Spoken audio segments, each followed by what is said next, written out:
Total ready naman na yung ating bracket. Napa-modify na natin yung bracket natin. Unti-unti mabibuild na natin to ng TRC. So kung magpapakabit kayo dito ng mga pulley set tsaka bell, dito lang yan sa RRJR. Bell natin bossing ang R1 ano. tapos yung brake master, nagbuwa natin. Ito yung baso, ayun na may TRC cap. Diamond, black diamond na brake disc, big disc yan. Ito yung nakakabit na. So nakabit na natin yung R1 clutch bell. Damn!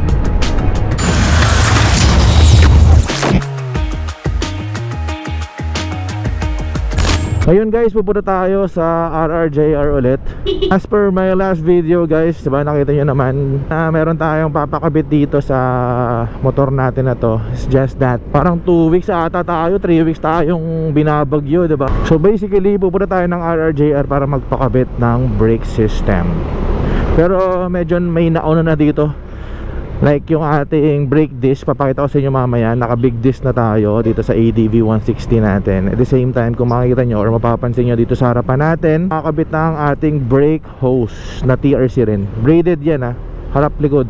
So ang kagandahan kasi pag braided, pagka pinipiga-piga mo kasi yung preno mo, nag-e-expand yung stock hose. Upgrade ka ng 2-pot, 4-pot, lalakas yung pressure niya sa hose. So mas maganda kung naka-braided ka. Parang pinagawa ko na rin sa Motospot, nagpa 20k maintenance na ako.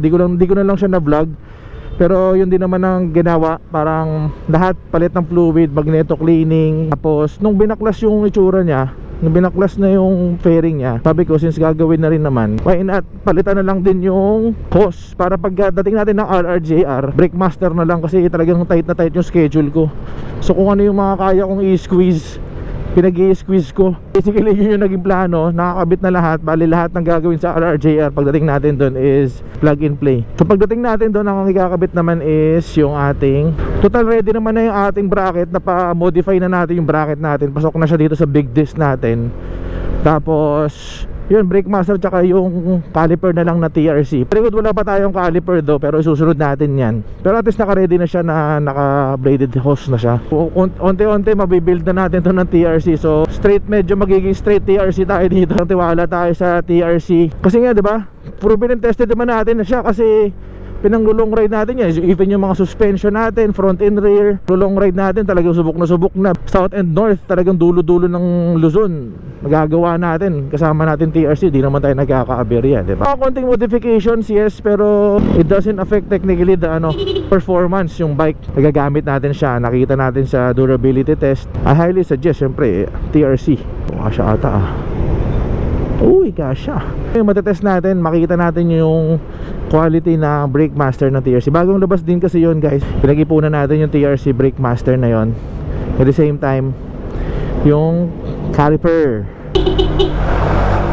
So aside dun sa sinasabi ko na papalit tayo ng preno guys, punta rin tayo doon dahil sabi nila available na, and yung mga ibang tropa nagpakabit na nung bagong labas na bell ng R1 Moto, di ba? Sinasabi ko sa inyo guys na pag lumabas yun, papakabit natin kaagad para medyo ramdam natin yung tunay na power. Basically doon pa lang sa pulley set natin nararamdaman yung power ng R1.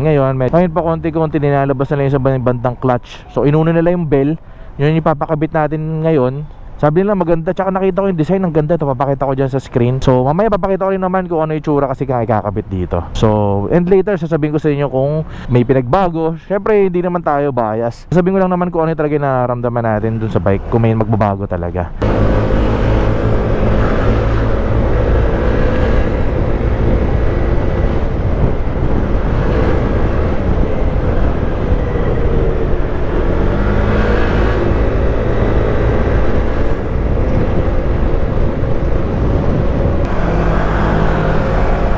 Grabe yung mga lubak na dinadaanan natin, oh. So anong mga ano yan nasira anong bagyo, nung baha, binabaha kasi dito, oh. Pero wala, kinakain lang siya ng TRC suspension natin guys. Solid, wala, oh. Tapos ang kapit pa ng gulong natin na quick tire dual cruiser sports pala yung gamit natin guys. Kaya sobrang solid ito, ang kapit ito. Mapa city, mapa basa, mapa long ride. Ito lang ang pinagkakatiwalaan kong gulong. And mamaya may announcement ako sa inyo. Abangan nyo. Yun ay RRJR. Sana may mekaniko kaagad.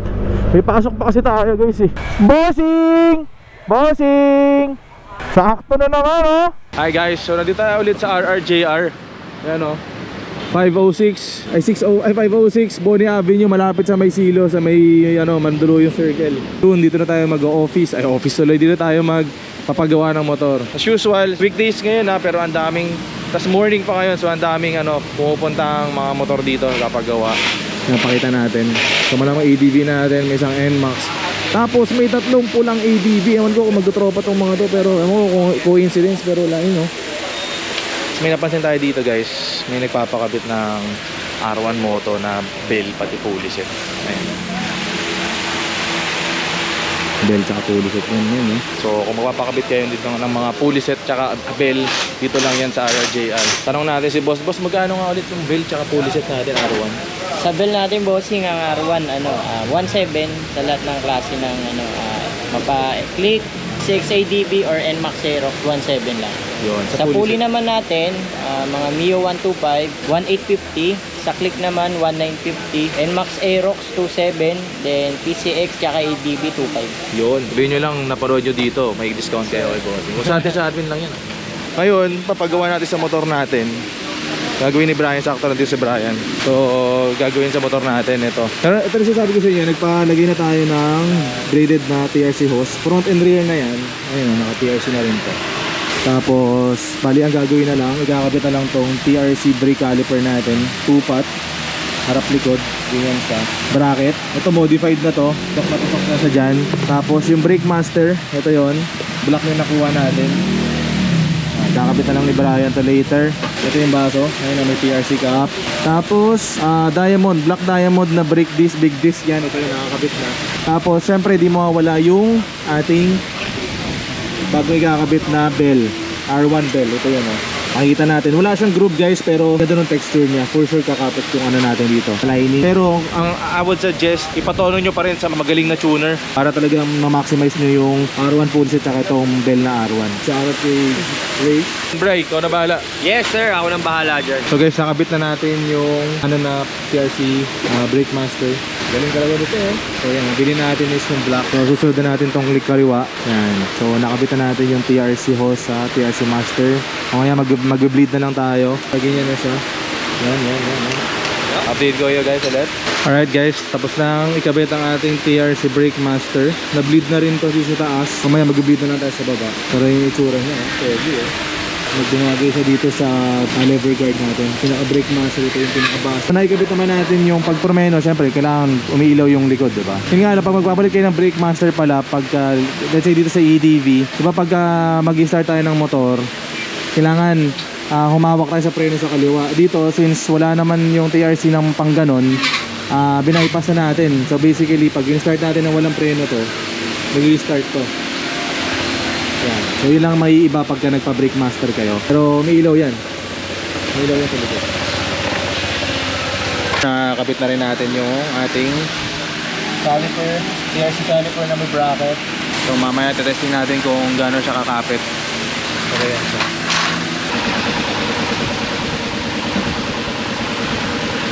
Alright, so okay na yung brake system natin, brake master, brake caliper. Okay na. Ayun, dito tayo sa nakabit na natin yung R1 clutch bell. Makita mo, ayan Partner na rin siya ng R1 pulley set. Yeah. Start natin.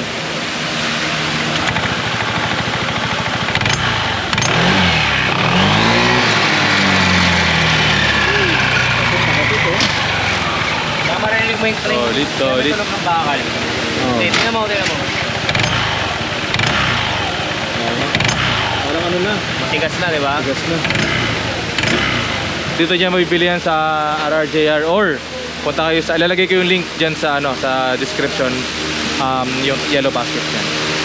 Alright, tapos na tayo sa RRJR. Pakita ko lang ulit sa inyo mabilis kahit padumi ang ating bagong kabit na TRC brake system. So hindi TRC yung natin kasi wala pang TRC na brake disc, pero naka black diamond tayo na brake big disc ADV, tas naka TRC bracket tayo, TRC suspension, TRC universal na brake calipers 2-pot, naka TRC brake hose tayo, ayan.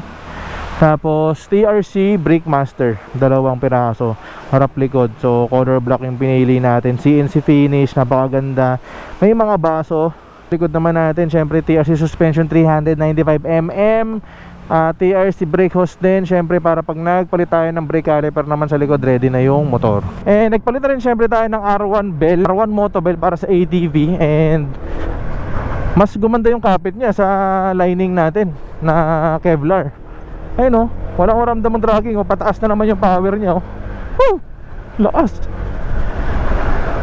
Then syempre yung feeling ng hydraulic na debaso na brake master, talagang feel na feel natin dito. Ayan. Lakas ng preno natin sa harap. Ramdaman na natin yung lakas ng preno. Hindi na siya yung maganit tulad ng stock R1 Moto Nobel. Tsaka yung police naglalaro, ganda, damn. Tas preno, lakas, diba? Solid. And sinasabi ko kanina sa inyo, may announcement ako guys. This coming August meron tayong North Loop. So abangan nyo kami guys sa inyong mga lugar dyan sa North. Unahin namin sa Tuguegarao, tapos paikot na yan. Mag-end kami ng La Union ata or Baguio kung di ako nagkakamali. Pero yan ang ruta natin, paikot tayo ng Norte ulit this August. Mag-update kami sa mga page namin, marami tayong makakasama. Happy tayo sa mga pinakabit natin, TRC Brake Master, Caliper, and syempre the R1 bell. Wala talagang dragging yung bell guys, promise. Ayun, sarap, tapos sa preno talagang lumakas yung preno natin. No bias to guys, promise. Ayun, kapit na kapit Siyempre di tayo pwede mag-testing ng preno dito. Mamaya may nakatumbok sa likod natin, tumbukin tayo. So okay na tayo sa ating TRC. Happy na naman ang ating motor. Pero bago tayo mag North Loop, may papagawa pa tayo isa dito sa motor natin na to. Baka ipapaayos natin yung ating headlight. O baka babalik tayo ng IJCC, and baka magpapalit tayo ng DRL. Tapos magpapalagay tayo ng mga papalakasin natin yung ilaw ng kilay para sa mga naka-ADV dyan. Posible daw yun. Tapos papalagay tayo ng backlight para habang nakabukas yung DRL, may malupit tayong backlight dun sa headlight natin. Tapos syempre yung dapat na babalik sa stock. So abangan nyo yung video na yan, papunta tayo dun. So yun guys, baka dito na end ang ating video. At maraming salamat sa TRC and sa RRJR R1 Moto. Of course kay Brian, maraming salamat. Dito natin na end yung video. Maraming salamat guys, and I'll see you on our next vlog. Peace out and babush.